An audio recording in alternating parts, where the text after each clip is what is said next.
Journalism 101. Sorry to take you to school in the middle of summer, but here we go. Lance Zierlein over at NFL.com released his top candidates for Offensive Rookie of the Year. This year, Trevor Lawrence is at the top of the list. I checked it out yesterday. He's got some really fun tidbits about who wins and why they don't win and what positions get love over the past 2 decades or so, so go check it out. But before we get to these rookie awards, who is the rookie that you are most excited to see, Nate? I'm excited to see Jalen Waddle.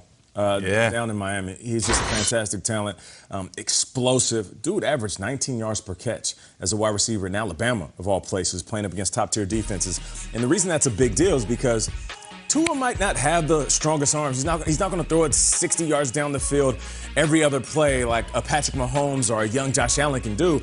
He's going to thrive in that intermediate game. And if you're a wide receiver that loves to catch the ball and then run after you catch the rock, catching the ball 5-6 yards and then making a play after that, that is perfectly fit for Jalen Waddle in his game. And on top of that, they were teammates before at Alabama, so they have that connection. I'm excited to see what he does within this offense and the skill set that Tua has. Steve Sarkisian said to some teams I talked to about Jalen Waddle, the only other person I would put in the Reggie Bush category. Wow. How he moves on a football field as a college athlete. That is unbelievable. Talk about it. Unbelievable praise. I'm going to go with his teammate. Okay. I'm going to go with Najee Harris. And I think this is for several reasons. One, I talked to him at length, spent some time with him in Alabama this past offseason. He's like one of my favorite interviews already. His story is one of the greatest ones around. The type of kid this guy is already, his personality, his makeup is unbelievable for the upbringing that he had, being homeless, living in shelters, living in vans with his mother and his sisters. So I just think the story is already starting to be one of those Hollywood storybook type of things. But the way he is pro-ready, when I talked to him about why he came back for another year at Alabama, it was, I want to know offensive concepts more. I want to know schemes more. I want to know in the passing game that if I have option routes and I give Mac Jones a little wiggle with my shoulder that I'm going this way instead of this, little tells to make myself a more complete running back. Because he had a different style pro day too, Kay. Like the way he ran it, he wanted to show teams, I learned these things over the last year. I can run really good routes for a guy that can run over somebody, run around somebody, or we saw jump over somebody. Tomlin was impressed. He can do everything. I think him coming out so pro-ready, Sean, is something that I really want to see because of the work he put in at Alabama. This is his biggest fan right here at the table. He's co-signing everything. No doubt about it. You feel good when a player gets drafted by a team that just kind of fits his personality. Like the Steelers definitely do that. I'm going to go with the Cincinnati Bengals and their rookie in Jamar Chase. I can't wait to see this guy catch a touchdown pass. He sat out all of last year, so we haven't seen him in almost 2 years now, but the last time he was catching said touchdown passes, it was from his new, not so new quarterback in Joey Burrow at college. So, okay, he caught 20 of them in 2019, which led college football. But watching his pro day, watching him work out, this dude is electric. I mean, you've got Odell Beckham Jr. and Jarvis Landry, a couple of LSU guys up in Cleveland, Ohio. And then down here in Cincinnati, we got Jamar Chase. I don't think he will be down here on any catches or any production standpoint. He's going to be up here. Yeah. We're going to have to wait till week 1 to see the Joey B to Jamar Chase connection, but man, a lot of pressure I can't wait on to him. See his catch radius is ridiculous. I like that you're giving him love because they took him over Sewell. They took him over a offensive Yes, no penne for them. Tough decision for them. Yes, no penne. They went anti-carbs. They did. At GMFB, dad jokes for your pleasure on this Tuesday. After signing with the Steelers last week, Melvin Ingram said playing opposite T.J. Watt is a chance to create the best pass rushing tandem in the league. We like this question at the breakfast table.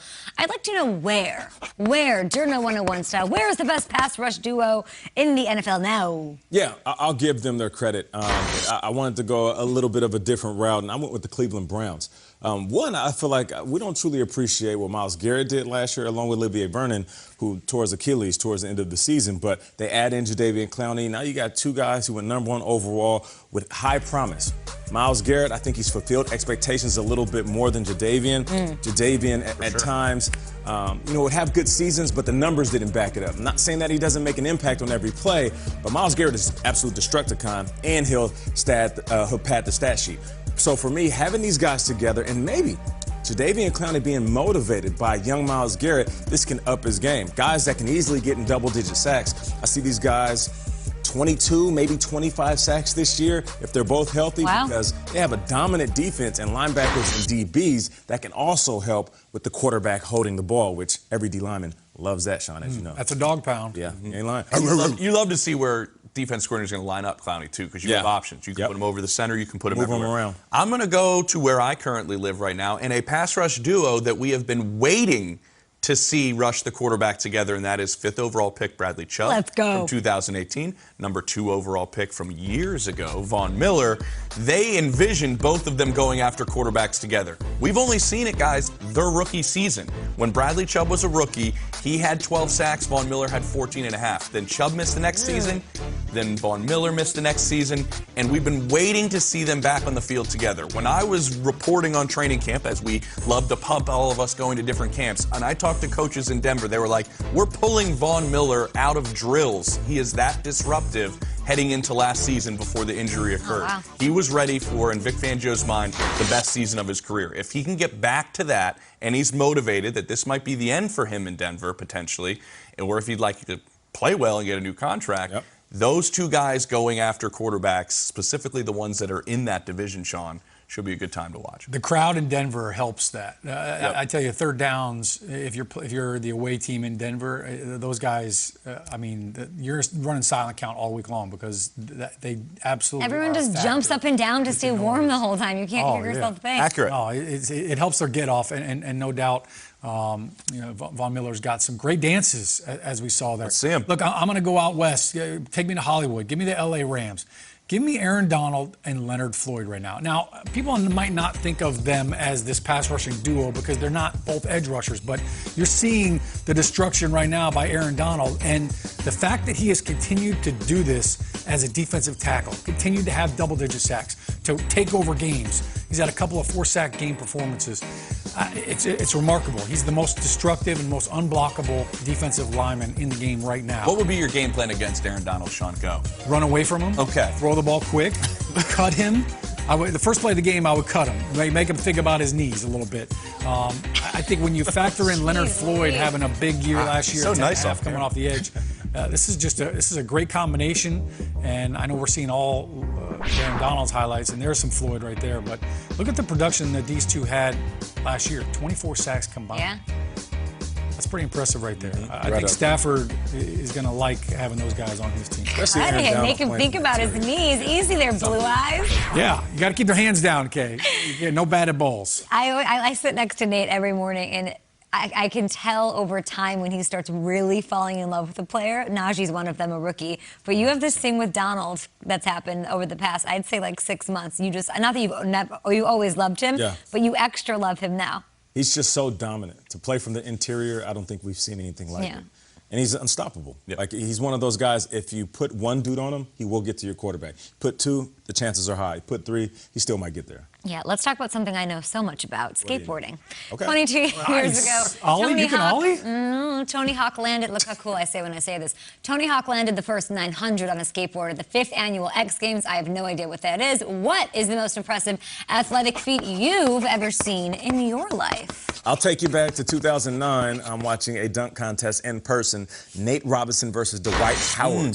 This was when Dwight Howard put on the Superman cape and he's skying through the air, throwing the ball down the rim. And my guy, Nate Robinson, a Seattle guy, of course, pulled this one off, jumping over Dwight. It's unreal. Dwight's a 7-footer, and this was ultra competitive. 2 guys having the time of their life, and me being a Seattle guy, of course, I love young Krypton Nate. So shout out to Nate Robinson. I don't care about that. We love you, Nate. Him being on, boxing or whatever. Like, show him the respect. Calvin Johnson and Randy are like, excuse me, Nate, what about you saw us every day? Calvin Schmau. Calvin Schmau. Look like a skit with Kevin Hart. Hall of Fame, Hall of Shame. Yeah, it reminded me, actually, since the Olympics are going on, of the Vince Carter dunk in the Olympics. Yeah, you're right about that. That was a good one. That one was sick. I'm going to go with 2 guys as well, and I'm going to take even farther back, 1998. What is the hardest thing to do in all of sports? Hit a baseball? You're successful 3 out of 10 times. You're in the Hall of Fame. I know where you're going. How about the home run chase to break Roger Maris's record between Mark McGwire and Sammy Sosa? It was